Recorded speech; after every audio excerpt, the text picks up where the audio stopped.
Following his disastrous defeat at the hands of Saladin in 1174, the Crusader leader Raynald of Châtillon did everything he could to make himself the most hated man in the Muslim world. And he certainly succeeded in doing that. But how? Let's find out. After his defeat, Raynald submitted himself to the ruler of Antioch, but only for a year because his reckless and violent rule didn't bring stability to Antioch. Quite the opposite, it made everyone's life miserable. The Byzantines were furious with him for attacking their ally, Cyprus. The Emperor Manuel Komnenos forced Raynald to ride a donkey while he paraded through the streets of Constantinople. He then imprisoned him in a tower, only releasing him 2 years later. But this humiliation only made Raynald more ferocious.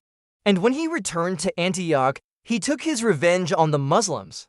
He spent several years in Aleppo prison, nursing his wounds and plotting his revenge. Then in 1183, he married Stephanie, the widow of Humphrey III of Oultrejordain, and took control of the fortress of Kerak. From there, he launched a series of attacks on Muslim pilgrims on their way to Mecca and Medina.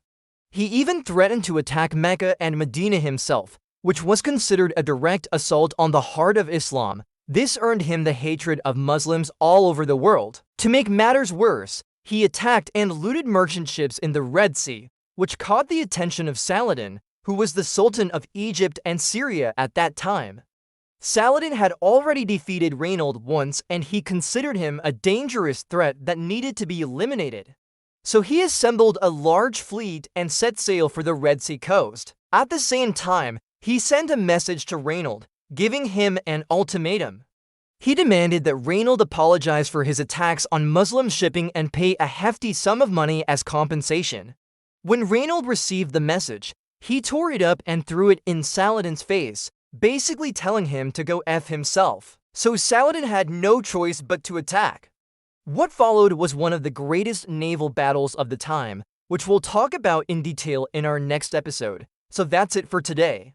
If you like what we're doing, consider supporting us. Thanks for watching.